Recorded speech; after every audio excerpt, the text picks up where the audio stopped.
Hello guys. Maharashtra में 100 करोड़ रुपए की वसूली केस में छानबीन कर रही एजेंसी को लेकर एक बड़ी अपडेट आ रही है। जैसा कि आप सबको पता है कि परमवीर सिंह ने जो 100 करोड़ रुपए की वसूली का आरोप लगाया था, उस केस में जो है सीबीआई काफ़ी टाइम से मतलब 10 से 15 दिन से लगातार छानबीन कर रही थी और अभी जो है छानबीन बंद हो गया है। और अब जो है फाइनल चार्जशीट की बात आई। मुंबई हाईकोर्ट ने अपने फैसले में सुनाया था कि सीबीआई जो है 15 दिन के अंदर अंदर जो है चार्जशीट सबमिट करेगी। तो सीबीआई ने भी बहुत तेज़ी से काम किया, लेकिन अभी जो है एक बड़ा रीजन पब्लिक के सामने आ रहा है कि आखिरकार क्या हुआ, सब कुछ एकदम बंद क्यों हो गया। सारा चीज़ जो है मैं आपको इस वीडियो में बताऊंगा।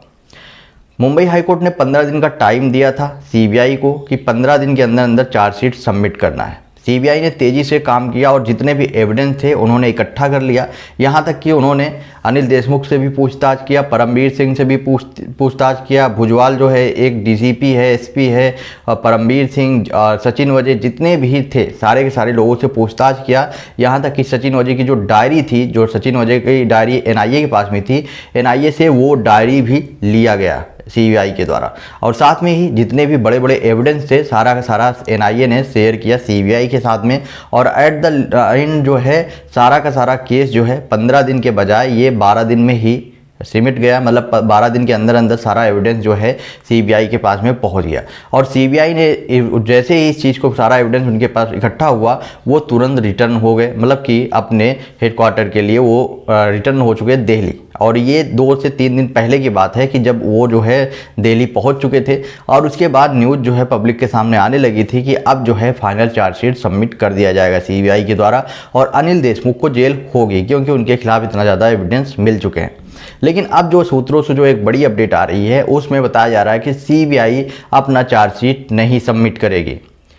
अभी जो एक बहुत ज़्यादा बड़ी अपडेट आ रही है कि सीबीआई अपना चार्जशीट सबमिट नहीं करेगी, उसके पीछे का एक रीज़न बताया गया है कि एक तो पहला रीज़न बताया गया कि हम जो है अभी 4 से 5 दिन और ज़्यादा टाइम लेंगे, क्योंकि पहला तो हम इस पर कई लेवल को जो मल्टी लेवल का इस पर जांच होती है, जो एविडेंस मिल जाते हैं उसको हम अभी पूरी तरह से जांच नहीं कर पाए हैं उस एविडेंस का।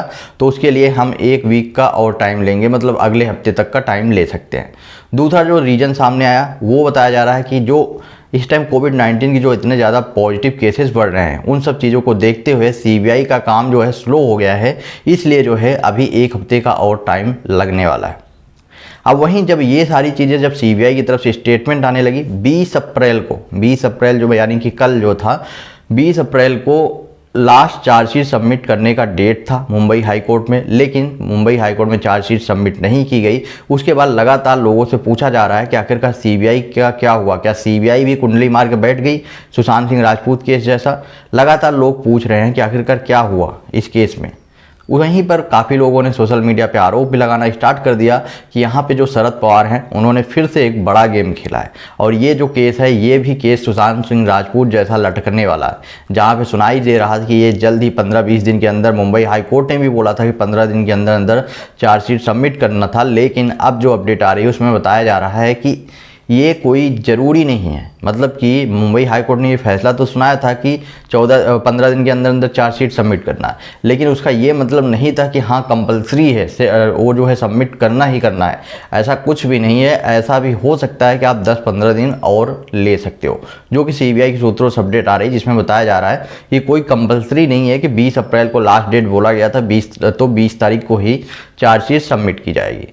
तो ये कहीं ना कहीं से एक बड़ी अपडेट आ रही है। अब जो है बताया जा रहा है कि 10 से 15 दिन या 1 हफ्ते जो है सीबीआई और ले सकती है, उसके बाद चार्जशीट सबमिट करेगी। और ये चीज़ ऐसा कोई नया बात नहीं है, आप सबको पता है कि सुशांत सिंह राजपूत केस में भी ऐसा हुआ था, जिसमें बताया गया था कि अभी 1 महीने पहले रिपोर्ट सामने आई जिसमें बताया चार्जशीट सबमिट करने वाली है। 3 महीने पहले भी सामने आया था न्यूज़ की, उसमें जो है सीबीआई चार्जशीट सबमिट करने वाली है। लेकिन जब चार्जशीट सबमिट करने की बारी आती है तो वो डेट कभी आता ही नहीं। वो डेट आता है, चेंज हो जाता है, हर बार जो है उसको अलग डेट एक्सटेंड कर दी जाती है। बताया जाता है कि अगले हफ्ते आएगा, अगले हफ्ते आएगा, और अगले हफ्ते करते करते सुशांत सिंह राजपूत केस में 1 हफ्ता बीत गया। अब इस केस में भी वही चीज़ें चल रहा है। अब आने वाले टाइम भी पता चलेगा कि अनिल देशमुख केस में भी छानबीन जो कर चुकी है एजेंसी, वो अपना चार्जशीट सबमिट करती है कि अनिल देशमुख भी पूरी तरह से बरी हो जाएंगे, यानी कि बच जाएंगे जेल जाने से।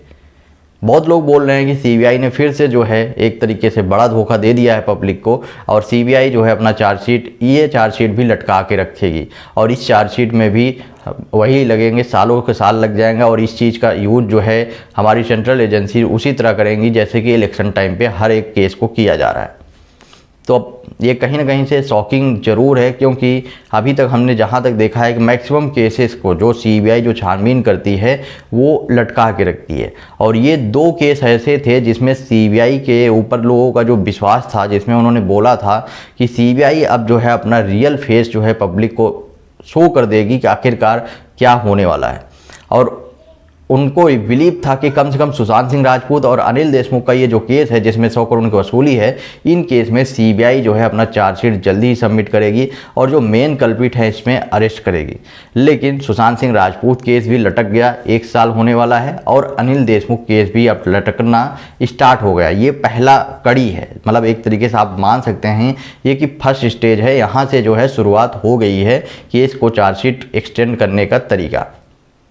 अब आने वाले टाइम पे ही पता चलेगा कि आखिरकार सीबीआई इसमें क्या कार्रवाई करती है, और सीबीआई के द्वारा जो एविडेंस जो इकट्ठा किए गए हैं अभी तक जितने भी, वो सारे के सारे उसका क्या होगा। क्योंकि अभी जो अनिल देशमुख का ये जो केस है ना, ये बहुत बड़ा मैटर करता है। आने वाले टाइम पे जो सुशांत सिंह राजपूत केस में क्या होने वाला है, मतलब कि सुशांत सिंह राजपूत को कल्प्रिट को सज़ा मिलेगी या सुशांत सिंह राजपूत के मर्डर का क्या होगा, सुसाइड घोषित होगा या मर्डर घोषित होगा, ये सारा का सारा चीज़ जो है इस केस पे डिपेंड है। सीबीआई इसमें किस तरह से कार्रवाई करती है और इस केस में चार्जशीट सबमिट के बाद जो मेन कल्प्रिट हैं उनको अरेस्ट करती है या नहीं करती है, वो सारा का सारा ये जो जिस तरह से ये केस चलेगा वो पूरी तरह से वही जो सुशांत सिंह राजपूत का केस है वो इसी केस पे डिपेंड है। अगर यहाँ पर जस्टिस मिला, यानी कि जो कल्प्रिट हैं उनको सज़ा हुई, तभी मैक्सिमम चांसेस है कि सुशांत सिंह राजपूत को भी जस्टिस मिलेगा। अगर यहाँ पे कुछ हो गया, जैसा कि आप सबको पता है कि यहाँ के जो सबसे बड़े राजनीतिज्ञ हैं शरद पवार, वो बहुत अच्छा गेम खेलने में बहुत ज़्यादा माहिर हैं, आप सबको पता है। तो अगर यहाँ पे अगर कुछ ऐसा हो गया तो आप समझ सकते हैं कि सुशांत सिंह राजपूत केस के साथ में क्या होगा। तो कहीं ना कहीं से लोग जो है सोशल मीडिया पे अब जो है इस पर सवाल उठाना स्टार्ट कर दिए हैं कि आखिरकार हर केस को ऐसा क्यों किया जाता है। हर एक केस को चार्जशीट सबमिट करने वाला टाइम जब आता है तभी जो है ये जो ड्रामे हैं जो धीरे धीरे ये स्टार्ट क्यों हो जाते हैं। 1 हफ्ते पहले पता चलता है कि सब कुछ हो चुका है, चार्जशीट सबमिट करने के लिए आप जो है सीबीआई 3 दिन पहले ही मुंबई छोड़ देती है और दिल्ली में जाके अपने जो मेन ऑफिसर्स हैं उनको सारे एविडेंस दे देती है, और उस पर जो है छानबीन जो भी उनका प्रोसेस होता है वो एनालिसिस जो होता है वो करना स्टार्ट कर देते हैं। लेकिन एट द एंड जब जिस दिन चार्जशीट सबमिट करना होता है उस दिन आखिरकार क्या हो जाता है सीबीआई को, अब वो आने वाले टाइम पे ही पता चलेगा। लेकिन आपका क्या ओपिनियन है, आप अपना ओपिनियन कमेंट बॉक्स में बताएं और वीडियो को ज़्यादा से ज़्यादा शेयर करें।